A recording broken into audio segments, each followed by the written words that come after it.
안녕하세요. 류용숙 법무사입니다. 요즘 경제가 어려워서 그런지 부쩍 의뢰가 많이 들어오고 있는 사건 중에 하나가 바로 임차인을 상대로 한 부동산 인도 소송입니다. 즉, 임대인과 임차인이 임대차 계약을 맺고 임차인이 거주를 하다가 제때 차임을 지급을 하지 않는 거죠. 그래서 몇 차례 차임을 지급을 하지 않아서 임대인은 계약을 해지를 했고요. 그리고 살고 있는 건물을 비워달라라고 했는데 임차인이 알겠습니다. 그러고 나가면 되는데 보통은 안 나가죠.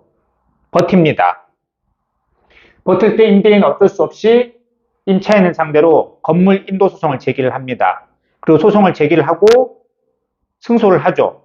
승소를 했는데도 나가면 다행인데 패소했음에도 불구하고 임차인이 안 나가는 경우, 그럴 때는 그 승소 판결문을 집행권원으로 해서 집행을 해서 강제로 끌어낼 수가 있는데, 문제는 집행하려고 갔는데 원래 계약했던 임차인이 아니라 제3자가 점유하고 있을 때는, 그러면 어떻게 될까요?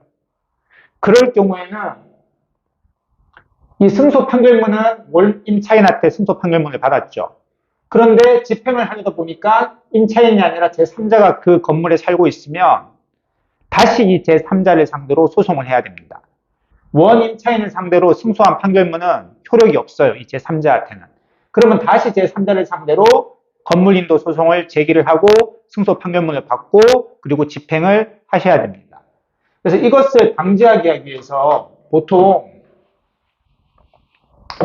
부동산 인도 소송을 제기하기 전에 이 건물에 A라는 임차인이 살고 있는데 갑 임대인이 인도 소송을 제기하기 전에 점유, 이전, 금지, 가처분을 일단 먼저 받습니다. 혹은 동시에 제기를 해요. 인도 소송과 제기의 동시에 점유, 이전, 가처분 신청을 합니다. 점유, 이전, 금지, 가처분은 꼼짝 마 이겁니다. 내가 너한테 인도 소송을 제기할 건데 꼼짝 마. 꼼짝마 하면 A는 딴 사람에게 못 넘겨요. 이 점유를. 그럴 경우 그래서 갑이 이 점유 이전 금지 가처분을 받고요. A를 임차인을 상대로 건물 인도 소송을 제기를 하고 승소 판결문을 받고 그런 다음에 또 집행을 하면 A를 끌어낼 수 있습니다. 그런데 한 발 더 나아가서 임차인을 상대로 점유 이전 가처분을 받고요. 승소 판결문까지 받았는데 그런데 가보니까 또 제3자가 점유하고 있어요. 이럴 경우에는요. 아니 나는 분명히 원 임차인 A에게 꼼짝마 부동산 점유 이전 가처분을 했기 때문에 당연히 제3자는 알아서 나가야 되는 거 아닌가요? 알아서 못 끌어냅니다. 왜 그러냐면 갑은 엄연히 원 임차인 A에게 승소 판결문을 받았고요. 그리고 가처분 또 A를 상대로만 받았지 제3자를 상대로는 아무것도 받지 않았잖아요. 그렇다고 해서 다시 제3자에게 건물인도 소송을 제기해야 되느냐? 그건 아닙니다. 이미 원 임차인 A를 상대로 점유이전 가처분을 받아놨기 때문에 이 경우에는 이 제3자를 무단 점유하고 있다고 봐서 집행을 할 때 원 집행문에는 원 임차인 A가 적혀 있을 거 아니에요. 근데 지금 집행을 하려고 하다 보니까 제3자가 있는 거 아니에요. 그러면 제3자에게 집행을 하려고 하니까 이 집행문에 대해서 승계 집행문을 내달라라고 법원에 요청을 하면 승계 집행문을 받아서 제3자에게도 집행을 해서 강제로 끌어낼 수 있습니다.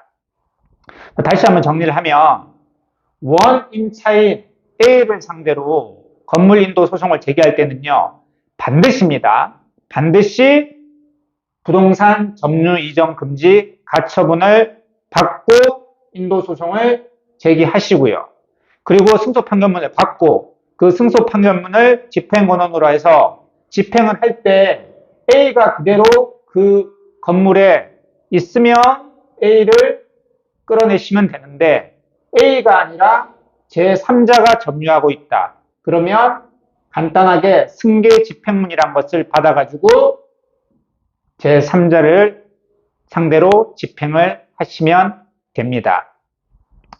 예, 오늘은 임차인이 제때 차임을 몇 차례 연체해서 해지를 하고 그럼에도 불구하고 건물을 비워주지 않을 경우에 소송하는 방법, 그리고 효과적인 집행을 위한 방법에 대해서 알아보는 시간을 가졌습니다.